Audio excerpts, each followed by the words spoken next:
Science Uncut, presented by the Volkswagen Foundation. No researcher, no scholar can work just on their own today. Whether it is science, social studies, or the humanities, progress is almost always due to a group effort. Data play a crucial part in this process. Researchers need to share data, they need access and have to find ways to store them. Data, says Christine L. Borgman, are a huge challenge for scholarship. She argues that the difficulties aren't simply due to the quantity of data that is available today. Big data is only part of a problem that goes much deeper. To begin with, we don't even properly understand what data are. For example, a certain signal can be very important and meaningful for a robotics engineer, but for the biologist on his team, that very same signal may constitute mere noise. In her talk, Borgman addresses the big questions when it comes to data. What are data? How are they used in research? How can we manage data? How can we actually derive value from them? She answers these questions by taking a detailed look at concrete research problems, such as the Sloan Digital Sky Survey. One of the conclusions she arrives at is that we need to invest more, much more, into creating and maintaining useful data. We not only need people with computation and statistics skills, we also need some form of governance. Data require curatorship and stewardship. Christine Borgman is professor and presidential chair in information studies at the University of California, Los Angeles. She has published widely on the topic of data. Her most recent book is titled Big Data, Little Data, No Data: Scholarship in the Networked World. Borgman gave her talk on March 25, 2015 in Hanover at the Herrenhausen conference, Big Data in a Transdisciplinary Perspective. This conference was organized by the Volkswagen Foundation. Christine Borgman's talk is titled Data, Scholarship, and Disciplinary Practice.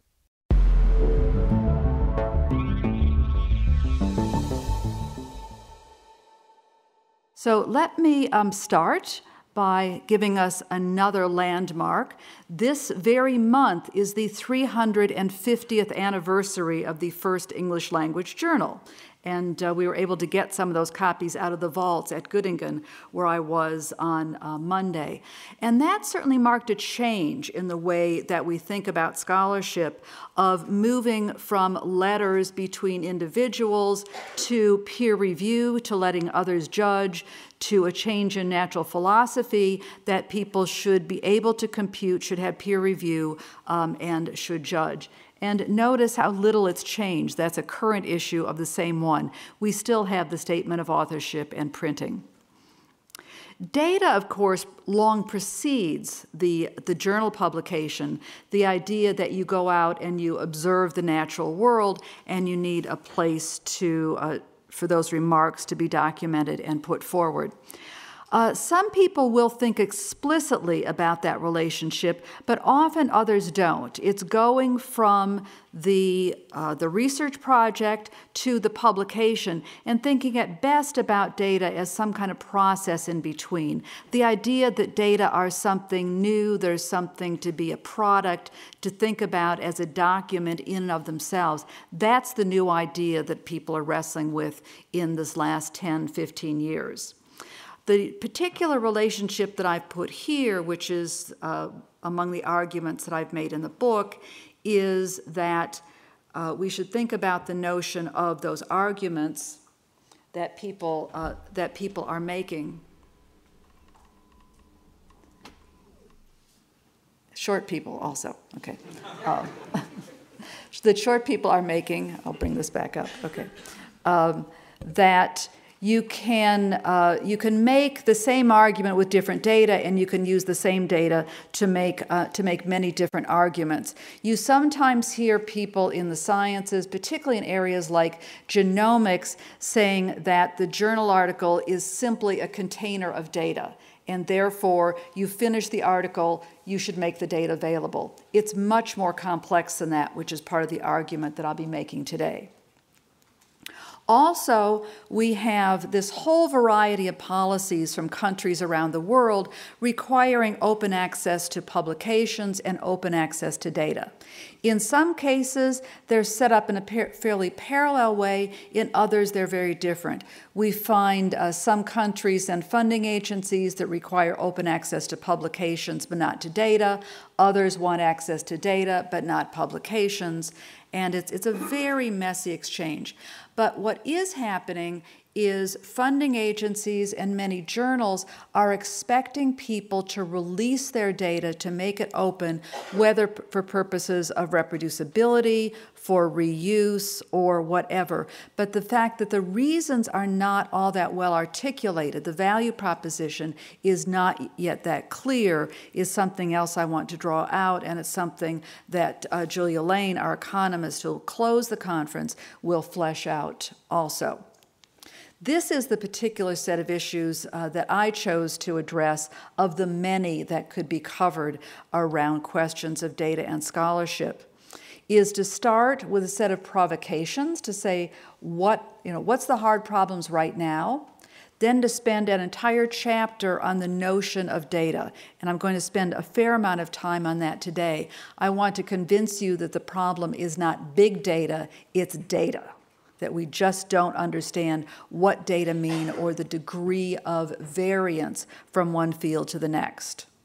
I then set up a model in chapters 3 and 4 about how scholarship works in different fields, spend the middle part of the book walking through case studies in a number of different disciplines, and then show how they compare. The last part of the book is the real transdisciplinary perspective, tying together how one deals with questions of releasing and sharing and reusing data, where the economics come in, how you give credit, how you attribute data, how you might discover it, and then lastly, to take that long-term view, that future perspective on what to keep and why. So of all the things we could discuss today, I'm going to take us through these 4. First, to talk about defining data, then how data are used in research, how they might be managed, and lastly, how we might get value from them within fields, between fields, and over courses of time. So again, data. What is it? Is it just the Leibniz's zeros and ones? Is it something social, something legal? Is it bright, shiny objects? Is it something epistemological? What are we really talking about? This notion of big data as having at least 3 dimensions of size goes back about 15 years. The volume, variety, and velocity is from the Gartner Group in 2001. And already you can see it's not just numbers. It could be big in the amount of whatever it is. It could be big in the rate at which it's coming at you. It could be big in the heterogeneity, the variety, and all of those contribute to what the complexity would be. Another metaphor that we often see is this notion of the long tail. Now here, you do have the idea that a few people have access to large amounts of data, and then many other people have access to far less or using far less. It's a simple power law which occurs in much of the real world. But that reduces all of scholarship to 2 dimensions. Okay? And certainly there's much more to scholarship than those dimensions. Even here we've lost the 3 V's and only gone down to 1. Okay? We also talk about open data. And when you ask people what they mean by open data, if they haven't thought about it too much, well, it sounds like free, no cost, no money, not much licensing. Okay? And yet, that doesn't really get us very far either, because increasing the size of the haystack does not make the needle easier to find. Okay? So crunching massive amounts of data, you need to know what those data are. This is open data. Okay? That's free. You can have it. You're not going to make much sense out of it, but there's not much there you're really going to trust. This one, open data from the OECD, this is a well-cited definition from 2007. This is the other extreme. And notice how complex that is. This crosses probably everything that Dr. Kroll mentioned, and then some, is to be open. You need to think about the legal conformity, the intellectual property, the licensing, the technical interoperability, the quality, and so on. I used this slide in a talk in Munich last year, and a law professor in the audience said the intersection of those is the null set. And I think that's probably true. We could strive for some numbers of those, but truly to have open data that would cover all of those would be very hard to do. So that gets us back to this other problem of what are data in the first place. This is the definition that I ended up with, which I will give you on the next page, about being representations. Is if you look at those various things that I've got here on the screen, every person in the room is going to see something different in them. If you look at that mouse, are you thinking of a model organism? Are you thinking of something that you could put electrodes on and look for neurons and stimulation in the brain? Is it something that you could feed different substances to? Is it something you would do surgery on? Is it something that you would look at under slides? Would you look at the genetic history? Would you look at knockout mice? Could be many, many different things. I will give you examples later of, on the top right, the Pisa griffin, and that's something that has been sitting in plain sight on top of the Pisa Duomo for about 400 years, and they're still trying to decide if it's a Christian object, an Islamic object, where the metals came from, why there's these strange devices in the middle of it. They think it may have been used for wind to blow through and scare the enemy as they approached. Okay. They've dated it within about 200 years range and within about 3 countries where it might have originated. Okay. It is many, many kinds of data to many kinds of people. So this is my definition, is to say that for the purposes of research at least, data are representations of observations, of objects or other entities. It's when you use them as evidence of some phenomena for the purpose of research or scholarship, they become data. Okay? And that's why one person's signal is someone else's noise. And I will give you many examples thereof for the rest of my time here. So bear that in mind, please. Now, let's talk about using data in research. These are examples from 2 of the 4 large projects we've been studying under funding, first the National Science Foundation and now from the Alfred P. Sloan Foundation. The Sloan Digital Sky Survey, one of the first large sky surveys, actually considered the first that was built specifically for open data.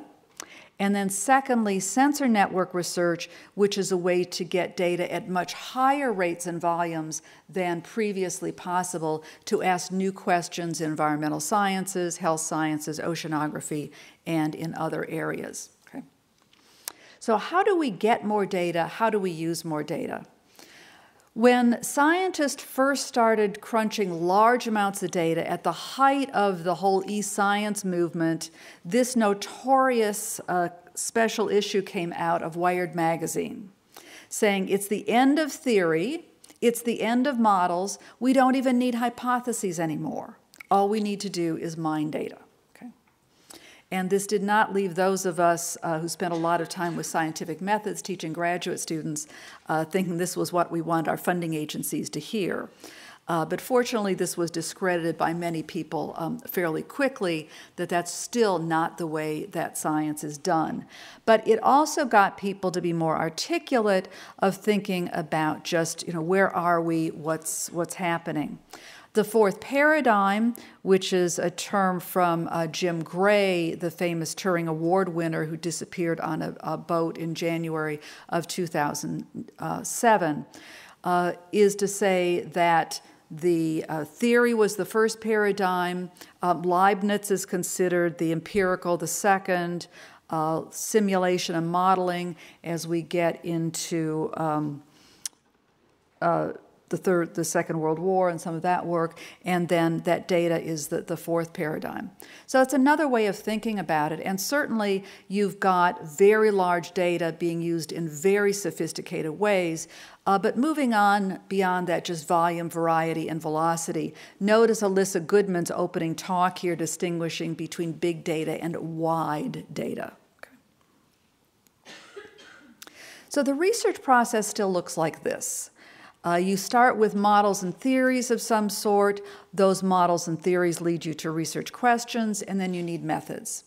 Now, those methods are going to vary by the discipline and the domain, although, as I'll give you examples farther on, it's difficult to pin particular methods down to one individual discipline because even the disciplines are fluid and the methods are very fluid also. The models and theories are sometimes built into the software, built into the algorithms. Certainly in case of things like climate models, every climate model has a different set of theories, a different set of assumptions behind them. They get together periodically and have what they refer to colloquially as a bake-off, comparing different climate models to see whose works best for cloud cover, whose works best for this or that. Our little creature down here I found as an estimate of new models of the weight of dinosaurs. If you change the starting assumptions, they weigh about 20% less than the previous models said. Okay, so you really have to unpack and find out what the models are that are driving to think about what the process is. Those often are not made explicit. This is a model of the science that we built for a project for the sensor network research, working with Herbert van de Sample of Los Alamos National Labs. What we're trying to do here is not only model the steps in the sensor network research, we were trying to document all the context and show that at each stage of the cycle, you generate many kinds of documentation. And if you want to come back and understand the data later, you need to be able to link all these pieces together. We were also working with Object Reuse and Exchange, which is a set of semantic web tools, and finding ways to build relationships amongst these. So we were taking one kind of scientific work that had its own models, then we were modeling that process in a technological way so that you could recover and rebuild and reuse the resulting data later. So now that's a very pretty, a nice flow when it says we have a cycle, but research often looks more like this. Okay. People don't always document very well how they got from one step to the next. Okay. It's, you hit dead ends, you write some things down, you don't write other things down. You know, if you go back and think about that journal article as an argument, that argument is a clean argument. It leaves out a lot of those dead ends and a lot of those steps that might really be necessary to reconstruct the process by which you got there. Another way of looking at how we make data useful or the research process is to divide the world up into these two big groups of big science and little science. And you can divide the social sciences and humanities up as well. And we found, on the one hand, this was a useful dichotomy for the purposes of research design, at least let us organize what we were looking at. But we also find that almost all kinds of scholarship have characteristics of each of these, and I will give you some examples in a moment. That comparison has been around for a very long time. Certainly, Derek Dazola Price in the early 1960s with Little Science, Big Science was among the first to lay it out. Those 5 dimensions about the size of instruments, the amount of money, the duration, the number of people involved, how distributed the work is, those are just 5 of a couple of dozen that have been used in studying the history of scholarship or social studies of science. Astronomy is certainly the canonical big science. An astronomical mission takes a decade.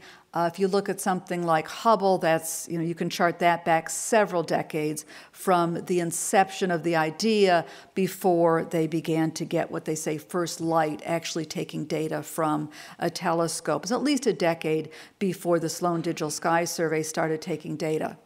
Now, you've got a massive amount of data being produced, but people can't actually visualize all of those data and use them all at once. They've got to divide them into little chunks. They ask small questions. They combine them from different sources. This is much more what a journal article in astronomy looks like, that you're looking at something like a role of self-gravity in the process of star formation, and you've got dendrograms and clump models and 3D models that you can rotate. You've got to get it down to small sizes. So there's big science and there's little science already mixed together.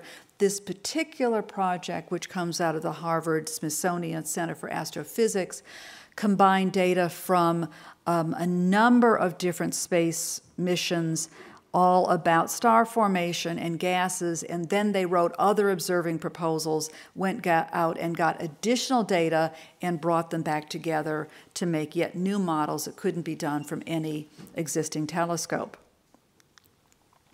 We spent 10 years in the Center for Embedded Network Sensing, a large National Science Foundation Science and Technology Center, and it was about 3/4 people from computer science and engineering, and the remaining ones were from the different science application areas.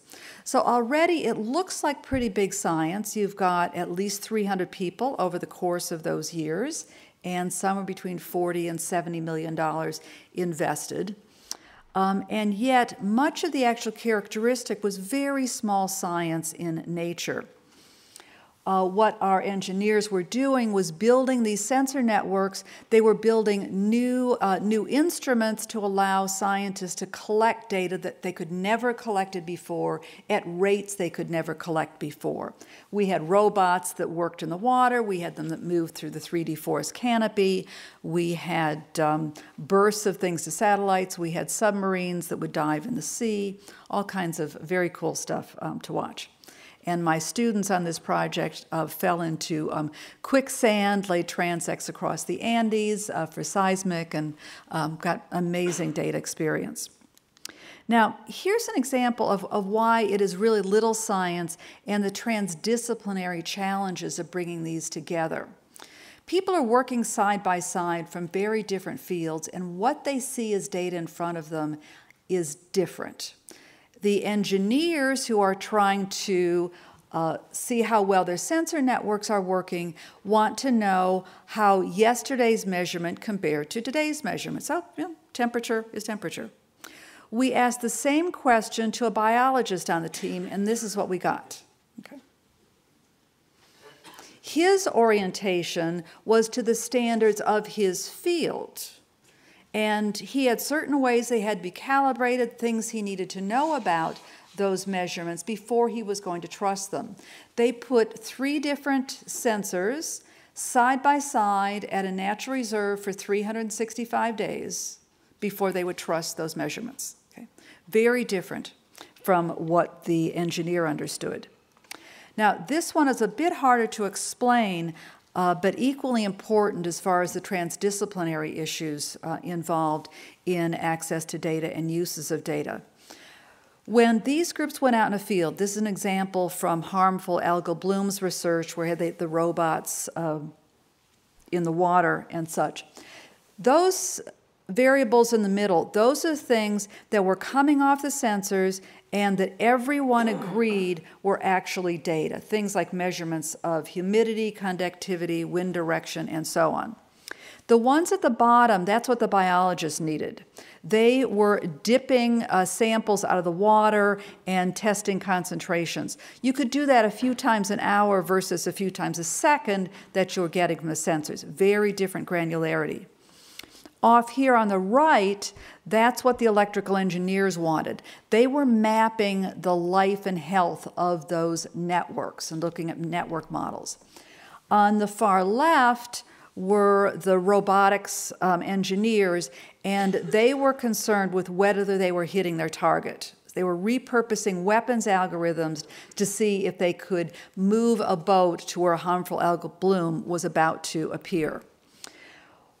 What's important here is that one person's signal is another's noise. The ones concerned about the network didn't care what the science was. They wanted to know if the signals were going on and off. If that thing was flashing, it was data to them.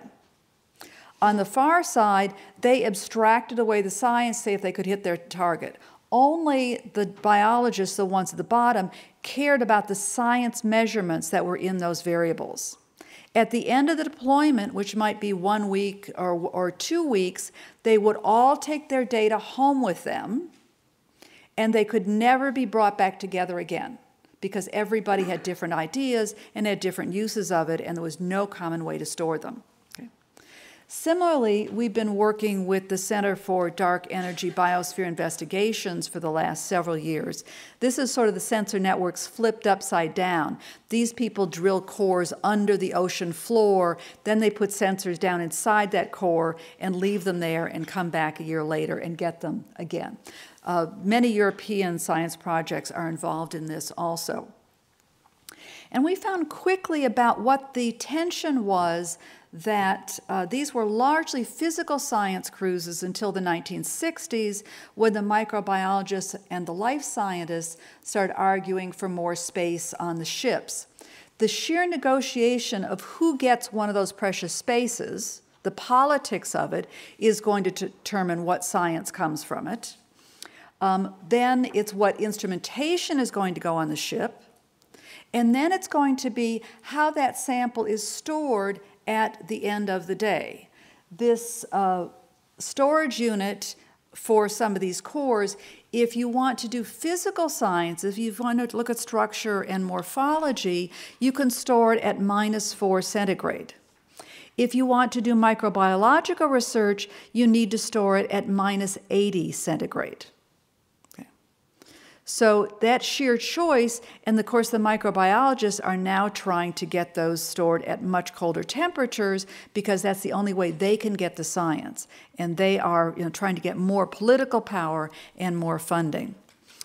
We also find that when you ask them what their science is, they have many, many different ways of identifying them. Peter Darch, our postdoc in the project, also from Oxford, came up with this list just over the course of the first year in the field. No two people identify themselves as being from the same science. Okay. So you've got people working side by side using the same samples at the same bench, but they have been trained in very different methods.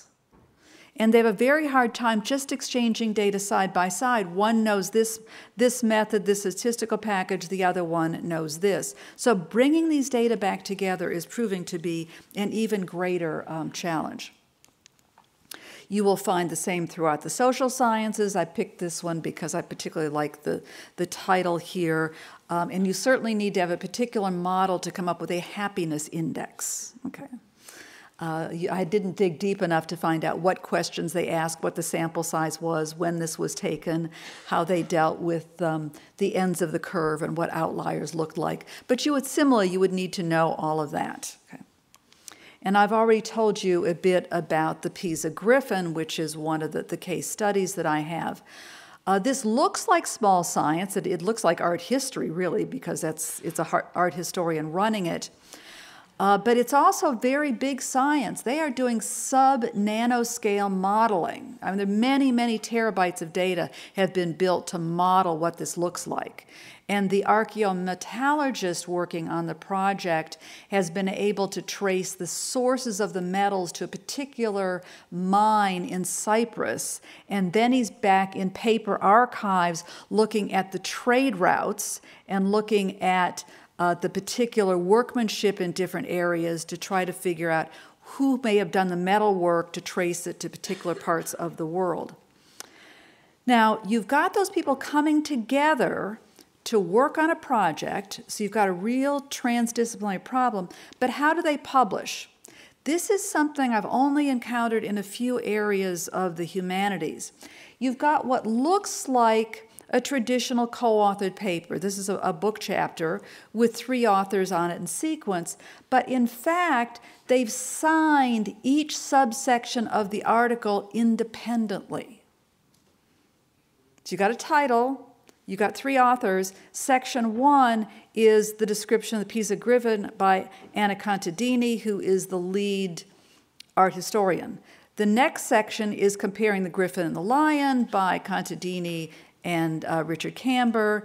The third part is the analysis of the metallic composition by the metallurgist from Oxford. And then at the very end are his tables, in paper only, of the metal composition of those. So is this a co-authored article? Well, yes and no. Okay. But it's the way they divide up the credit for who did what. Indexing this is bibliographically difficult. It's even harder to do in terms of a data structure and data representation. Okay. So how are we going to get value from these data? Well, this is the value proposition that I'm not an economist, and I will defer to our economist later, but rather to say that we've got this haystack, this giant haystack. Maybe you're looking for a needle, maybe you're looking for many needles, maybe you're looking for the burn rates, maybe you're looking for the genetic composition, but in any case, we want to find some kind of a machine that's going to get value out the other side. The list that was produced by the Australian National Data Service is as good a set of value propositions as any, but it is striking that the funding agencies and the journals that are requiring data deposit are really not very explicit about why they care so much about doing this. You will hear a lot of hand-waving about reproducibility, which itself is a very messy, complex topic. Are we talking about reproducing the same sample? Are we talking about verifying? Are we talking about new models? Are we talking about applications and so on? But at least these 4, they have talked about reasons to manage data, to get more value out of it, connecting the data to each other and the publications to the data, reasons to make them discoverable so that you can reuse them, and reuse is getting more leverage out of those investments and asking new questions out of them. So many people are interested in this particular process that a new organization arose barely 3 years ago called the Research Data Alliance. And this is a breakthrough, and several people in this room are involved with it, certainly Clifford Lynch and Jan Braze and others of us who've worked on these topics. This was funded, or is funded largely by the European Union, the Australians, and the National Science Foundation in the US. The September meeting got 550 people from 40 countries. And I think there's at least 60 countries that are involved in some way in the RDA. But research data sharing without barriers assumes that you've got some precondition, which is that researchers indeed are going to share their data. Okay. And that's the hard part. I mean, what RDA has done is for the first time bring together people from, say, different disciplines and different stakeholders. You've got people in astronomy, talking to people in social sciences, talking to people in the humanities, but all have the same problem. Now, when we talk about sharing data, we're often talking about pooling data, making it available. Sharing one-to-one is yet another way that is often successful. We're seeing in our Sloan project 2 roughly competing ways that people go about it. One is the top-down investment, the way the astronomers do it, where you spend that decade deciding how to design an instrument, what science you're going to get, what the data structure is going to look like, what the tools are, but you also negotiate the licenses and the governance and what country is contributing money and has rights to have access to the data and so on. Okay. The alternative, and the much more common in most fields, is that much more bottom-up, the decentralized data production where you're coming along after the fact, after the science, after the publications, and trying to bring those data back together to integrate them. And that's the harder problem. So I will argue that these are really two different problems. They're complementary ones, but we should distinguish them when we're talking about data sharing and reuse. So let's take the Sloan Digital Sky Survey as one example. As I mentioned before, this is one where they were the first sky survey to be built as an open survey with the intention of immediate open release upon collection. And yet, at the same time, these signals are not going directly out for scientific use. They are being cleaned and calibrated. The Sloan Digital Sky Survey releases data roughly once a year. And when it releases it, it does so with a data paper that documents all the science and the technology and the pipeline with the context you need to know to make use of those data. So when you're citing the Sloan Digital Sky Survey data, you're citing usually one of those data releases and the data paper that goes with it. And those papers have roughly 250 authors on them. That's how those people get credit. They get credit for it through that journal article. Now, also, I think something to note in terms of the value proposition is the funding existed for the Sloan Digital Sky Survey from Sloan, National Science Foundation, and many other sources through the time they were actively collecting new data. As they come to the end of collecting new data, it's very hard to get anyone to invest in keeping them going for the long term. Astronomy keeps on funding brand new instruments, and that's much sexier than funding the long-term infrastructure to keep them going. And these data were starting to go into a dark archive, and they have recently found funds to re-engineer the entire system because, of course, the technology was built in the 1990s for mosaic browsers and early SQL technologies. So you can't just port it forward, you've got to reinvest. Similarly, say in the social sciences, the ICPSR, the Inter-University Consortium for Political and Social Science Research, has celebrated its 50th anniversary. We've got the data archive in Britain, we will hear from shortly, and many others in Europe. This is something, again, it's governed. Universities put money into it, and that determines who can put data in, who can get data out. They curate them very well. You can take your data in SAS, SPSS Stata, you'll get the code book. A great deal of curation and investment has been put into this, but many people pay for it over a long term, and they put a lot of work into making those data useful. The value proposition about getting people to contribute their data is a mismatch of the labor to make those data useful to someone else. It's hard enough to keep your own data useful for the long term. It's even harder to make them useful for someone else. So there's the labor to document the data versus benefits to unknown others. If you're going to spend a week of your time getting a publication out, you're going to get much more reward for that than if you spend a week of your time cleaning up your data so somebody you've never met might be able to exploit the science out of it and get credit for it that you were never able to get yourself. Okay. So we need to think about that mismatch. But there's many other problems. Scholars collaborate, but they also compete with each other. There's problems of control, problems of confidentiality, and Clifford Lynch will deal with some of these. Similarly, there's often a lack of incentives to reuse data. It's very hard to do that. You'll get to I'd say the last 20 or 30 pages of those many business books on the glories of big data before they tell you that 80 or 90% of your time will go to cleaning those data and make them useful, to try to figure out what's in them so you can reconcile them, get the interoperability, get some kind of trust that you actually might build your own reputation on them.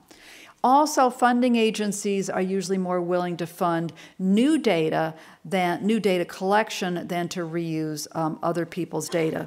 And this is also the challenge in astronomy. You've got one group of astronomers that wants to invest in existing data and others that want new instruments to get new kinds of data. So there's all the cleaning, the trust, the credit, the licensing.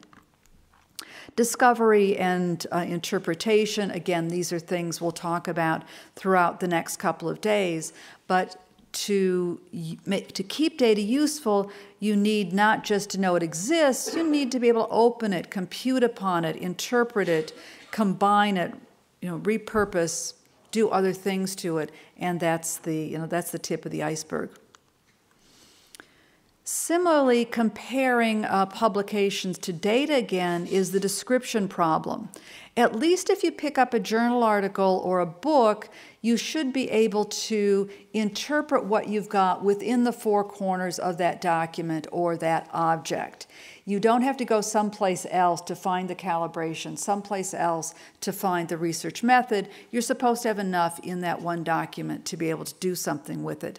None of those are usually true with data.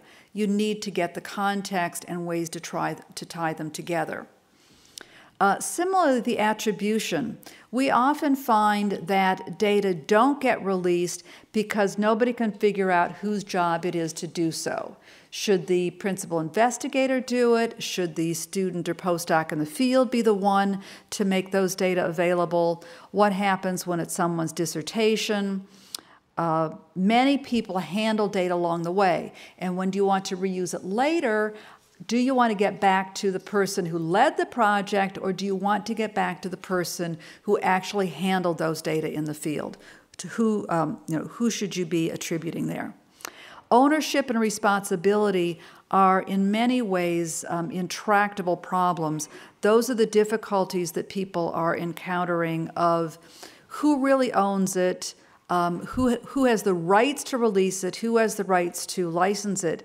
The University of California, for example, claims ownership on all research data produced by its faculty and also by its students if the students have any research funding from the university at all. This is not a widely known fact. Okay? Certainly not a widely understood one. When it comes to liability, they're there for you. When it comes to keeping them for the long term, not so much. Okay.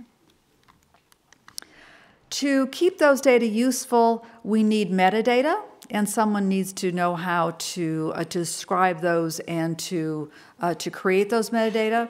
And similarly, provenance. And again, Clifford has said he will go into those in much more depth.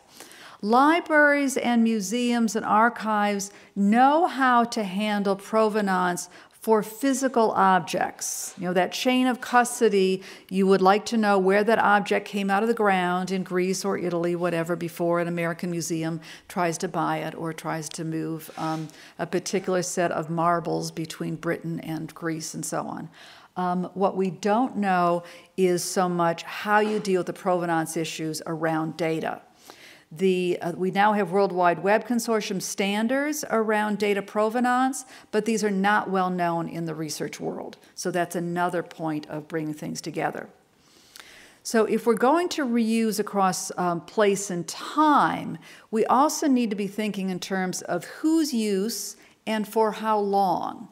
If it's hard enough for investigators to go back and get to the data again. Now, the Sloan Digital Sky Survey has data release 1, 2, 3.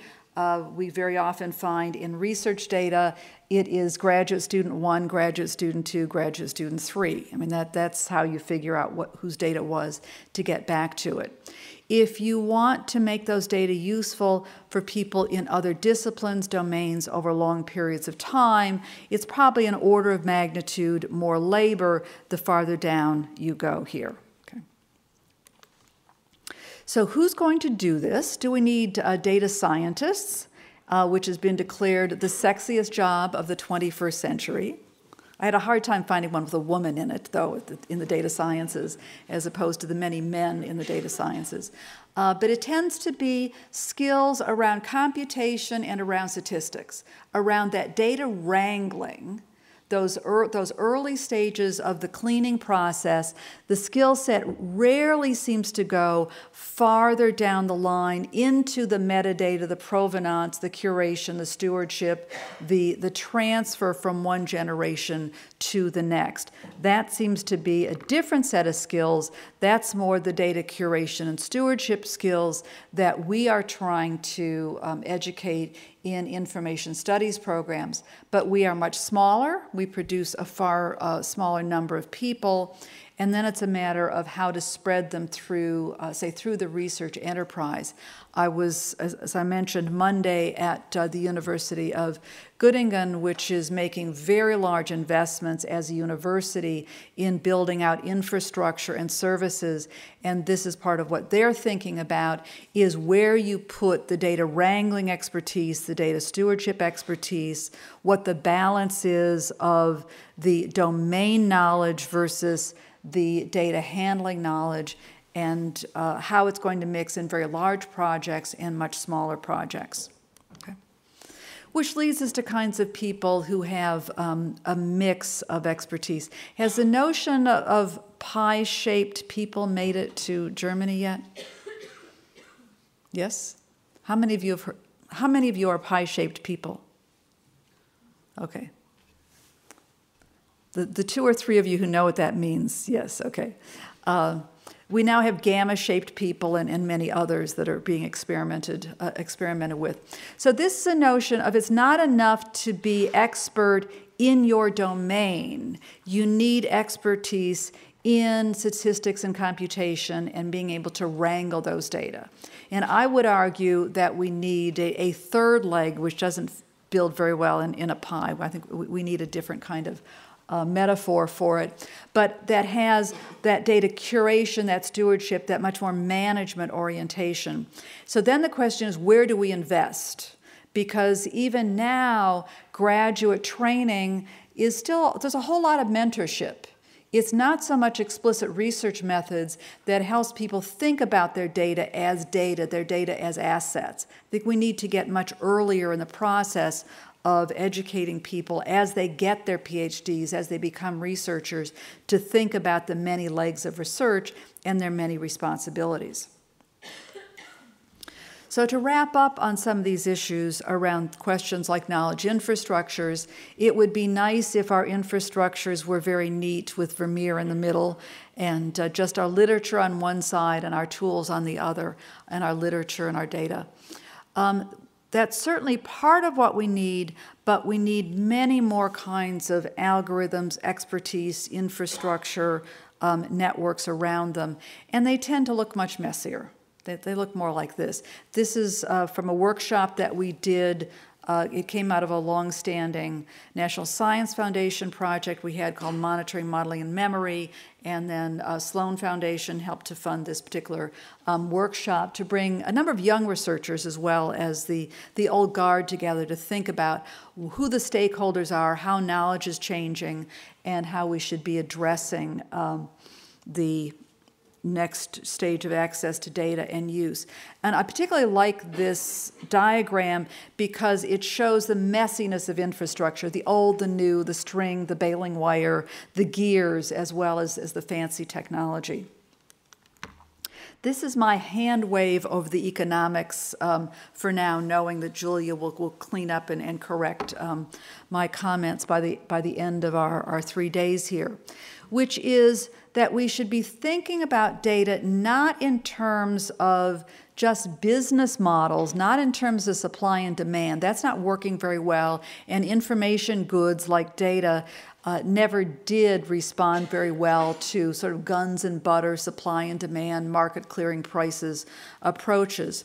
But rather what we have are common pool resources, which are things that are sufficiently contentious that they need to be governed.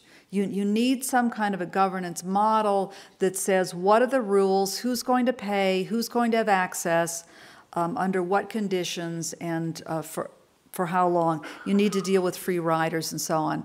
And libraries have always played this role, and data archives are playing them in this arena as well. But the I think, again, an important thing to consider here is it's not just the kind of research, the kind of data, the kind of discipline.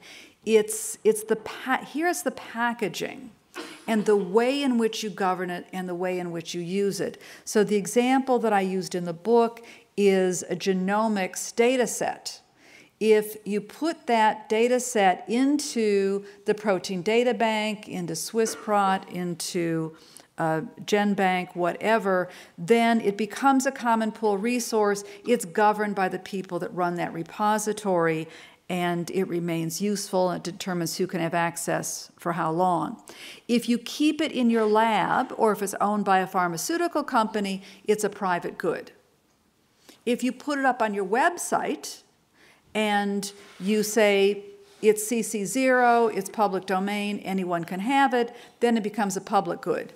If you serve it through a private data provider, and Thomson Reuters, Elsevier, Nature, Macmillan are coming up with various commercial services around data now, if you serve it that way, if you serve it like a journal, then it becomes a toll or club good. So it's not the characteristics of the material per se, it is how you handle it and how you govern it. The data repositories themselves are having difficulty with the value proposition and the long-term funding for the infrastructure. This list from the Directory of Open Access Repositories includes repositories for publications as well as for data, but notice that by far the largest share is in Europe. The US is less than 20% of the array of data repositories. So you've got many repositories, but even these tend to be funded on 3 to 5 year grants. They're not funded like libraries and archives. Any of these could go dark at any moment, and some of them do. So there's questions of, what's a collection, what's a community, how long are you going to keep them, who's going to keep them, where's the value, where's the collective good. But unless we make some kind of investment in these, we are indeed going to end up with no data. Okay? And that's the third part, the title of the book, the big data, little data, no data, is people often assume that data exist when they don't, or if they do exist, they're proprietary or people have no incentives to release them. They may be in a form that's not useful. They may be readable only by software that is now obsolete, that you can't get, or that you will never be able to get. So the no data problem is a very real problem, and we may find ourselves in digital archaeology unless we think about what's worth keeping and why and for how long. Okay. So let me wrap up then with this and leave plenty of time for questions and discussion. So first, I focused on defining data, and I hope I've convinced you that data are not bright, shiny objects, but they're representations that are used as evidence, and that one person's signal is someone else's noise, and any one signal could be someone else's data. For using data in research, it's not enough to get free open data. What we really need are still the models, the questions, the research methods. You must have some amount of domain expertise, and you do need some kind of data science expertise as well. To manage the data, you need considerable work in documentation, description, identity, and linking those things together, and some incentives for release and reuse. And then lastly, on getting the value, we need to make investments in infrastructure and workforce to think about what some of those value propositions might be. And lastly is this notion of a trust fabric. Many of the people working in this area are coming at it from a technological perspective. They want to get the best linking model, the best way of getting interoperability. Well, just because you can get two things to work together technically doesn't mean that people are going to trust them or they're going to be willing to put their scholarly reputation on using somebody else's data. We've got to think much more broadly around a trust fabric here. And so a couple of the value propositions and the sweet spots, if you will, I think are one, to try to focus on thinking about data as data at that point of postgraduate education, and the other is to help people manage their own data well. The Australian National Data Service, actually the entire research infrastructure, puts data management in the code of conduct for research and says responsible research requires good data management.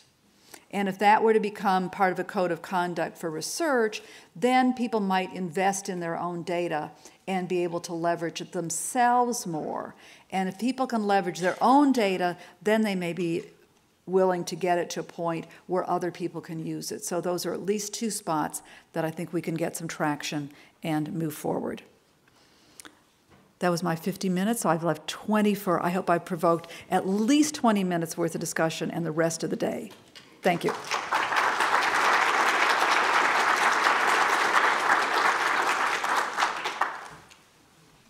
Thank you very much. Very interesting, actually. I have very similar experience with my colleagues. My background in computer science, data-driven, and my colleagues, biology, and from the fields where actually sometimes we have some conflicts, methodologies, interpretations, and et cetera, et cetera. So very interesting. Actually, I'm just thinking, well, the reusing of data is really, really important. But I just suddenly imagined that maybe data collections from the beginning, so actually different disciplines and different peoples makes the different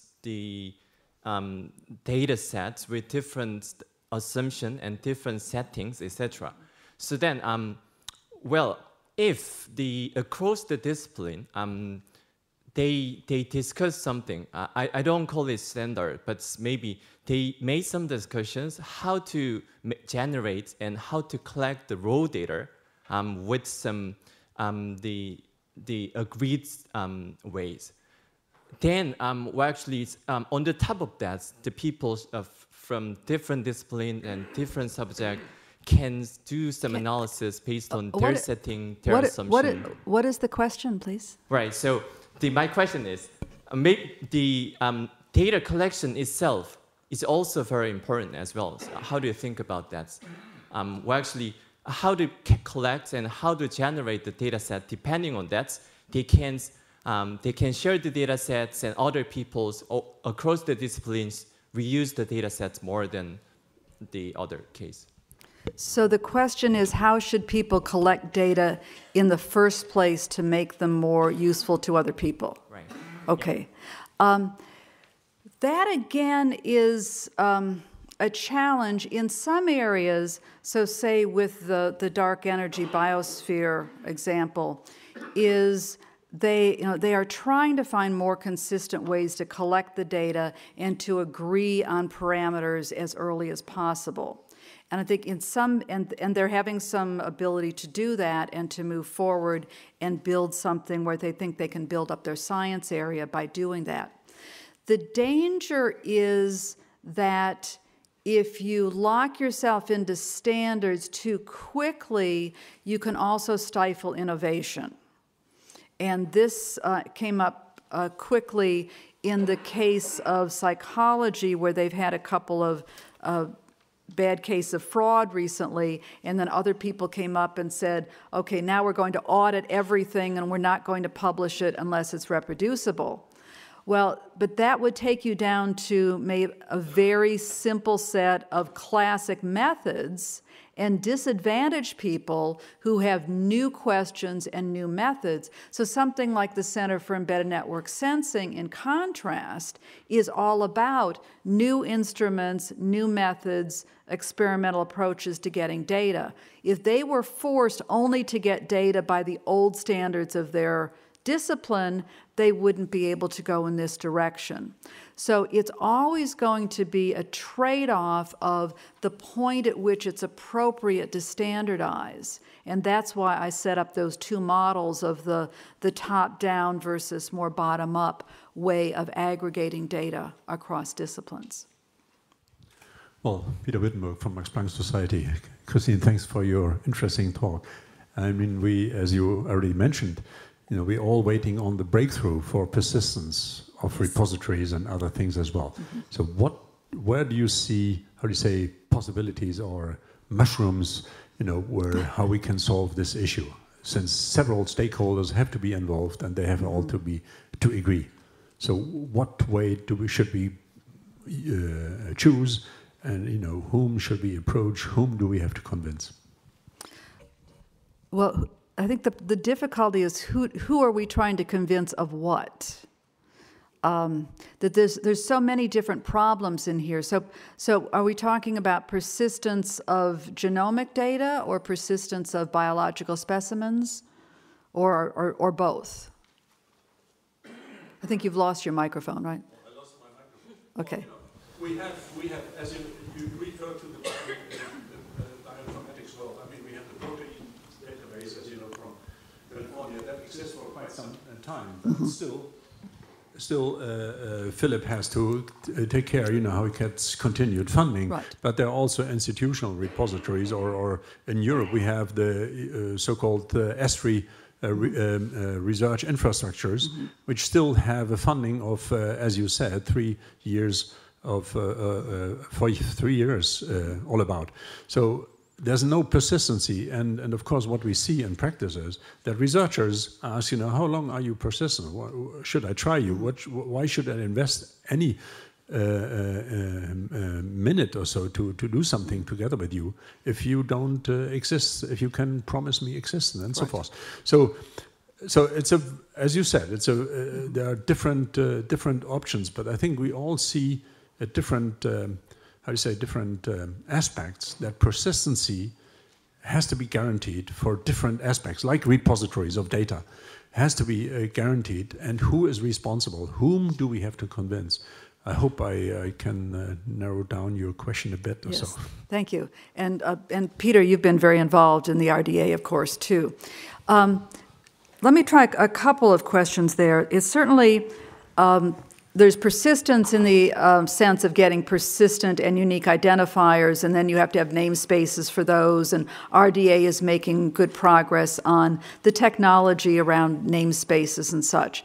The harder problem is, I think, that's those incentives, and that's certainly what we've been studying, where the incentives vary so much from one domain to the next. I mean, for astronomy, they make strong arguments about the continued scientific value and the hundreds, if not thousands, of papers that have come out of the Sloan Digital Sky Survey and continue to come out of it, versus looking at some of the areas of genomics, which has had great success in sharing data, and yet you've got some people in genomics saying, well, why are we doing this? Because the technology is changing so fast that a 2-year-old sequence is pointless. You might as well run it again, because you're going to get new things from the new one. So even there, the value proposition is not completely agreed upon.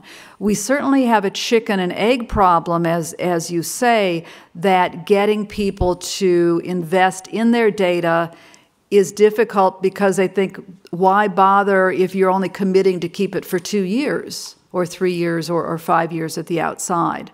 So, and this was the conversation that Julia and I had this morning, too, about, do you change the incentive structure? Do you change the value proposition? Where exactly do you put the pressure points? And I think those are the kinds of conversations that we should be having here, and that we've been brought together to have just those kinds of conversations. Well, thanks for inspiring us.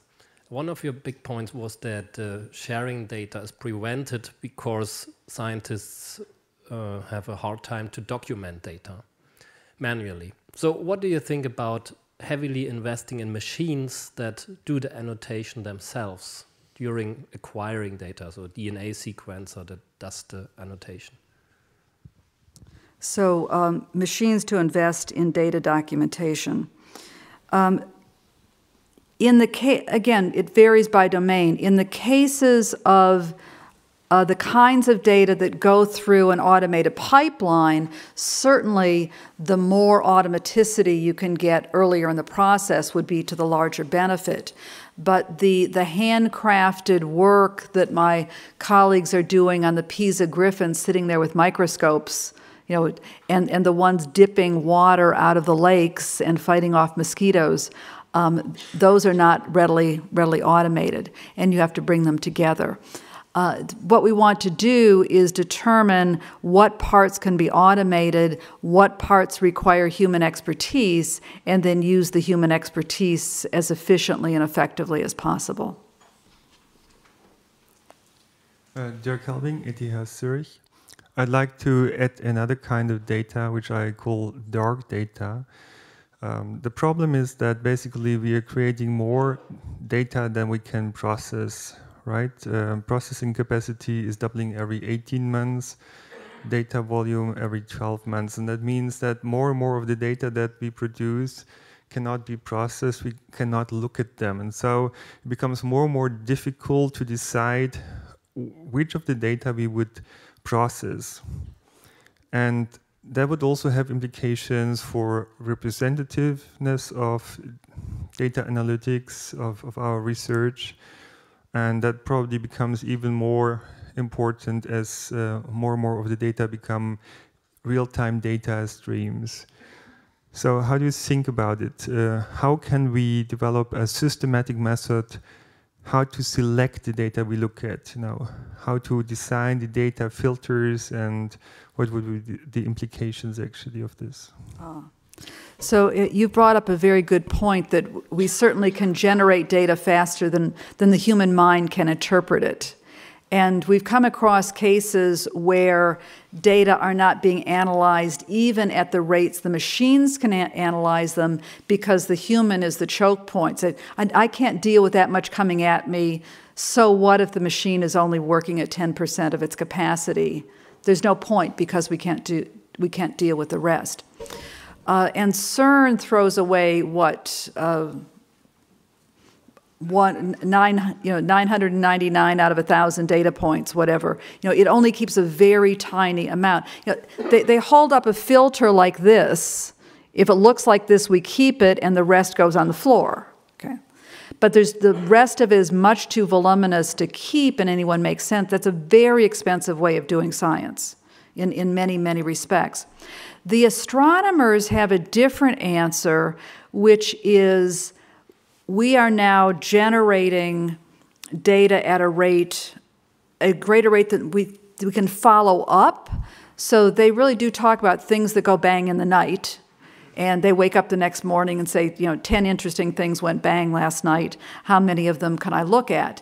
But it was hard enough with Sloan. LSST is going to produce 1,000 times more bangs in the night.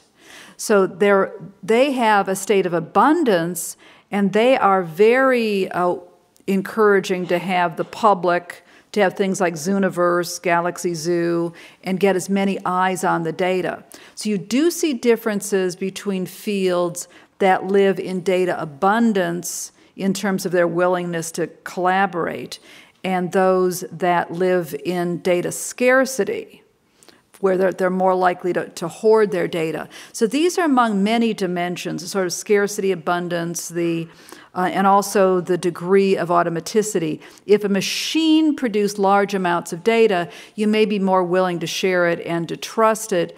But we certainly had people say, you know, I was up to my rear end in the swamp getting mosquitoes. Those are hard-won data. No one is going to get their grubby little hands on them until I have published everything I'm ever going to publish from them. Okay, so it's very different ways of going about the scholarship.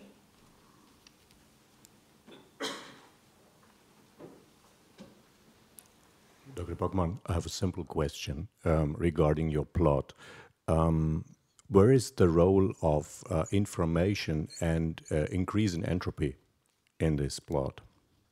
Because, I mean, I can collect a lot of data. If there is no increase in entropy, it's useless.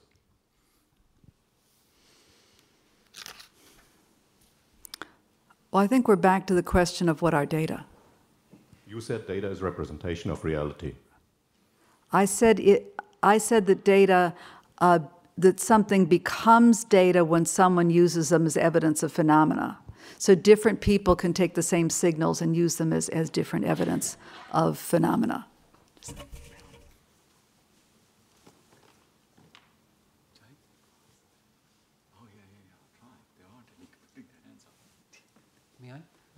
Amir Zeldis, Georgetown University, Computational Linguistics.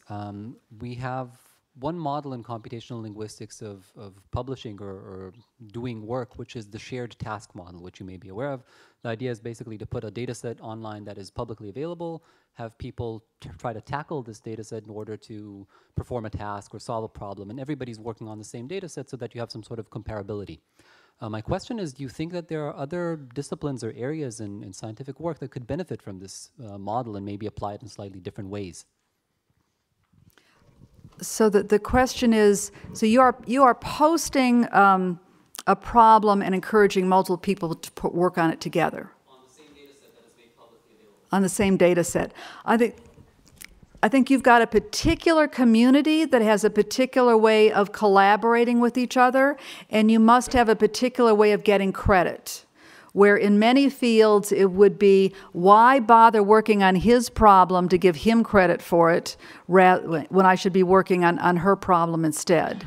So you must have a very sophisticated way of allocating credit for doing that. And right. Yeah.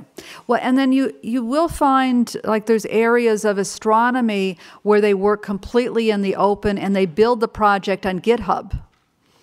So they're not starting inside an astronomical observatory. They're starting at GitHub, and then they're trying to use IPython as a way to hook the data set back into it. So do you think more disciplines could benefit from this? I think disciplines could benefit if they can set the problems up in such a way that the problem is shareable, that if it's divisible into appropriate parts, and that there's an epistemic community around it where they've found ways to share the credit. And in the number of different places we've studied over the last 15 years or so, I've not found any community that was able to do that. So yours is distinctive in a particular way. Okay. Oscar Corcha from Universidad Politécnica de Madrid in Spain. My question is also related to incentives for releasing of the release of data. I'm running one of the conferences in the area, Semantic Web Conference, so computer science is again related to this. And on the research track, we are now introducing the possibility for people to release their data sets together with their publications, also their software code in GitHub or anything like that. And considering that this could be really motivating them. After listening to you, it may be the case that probably this is not the right approach to take, or it is something that it could be useful to consider and check whether it is really going to work. What's your view on this? I mean, is this really the right approach, or should we try to be even like breaking the rules and going much farther into this strategy of releasing everything, not just the papers themselves? Experiments are good. And we certainly need more experiments like this and to see what people respond to.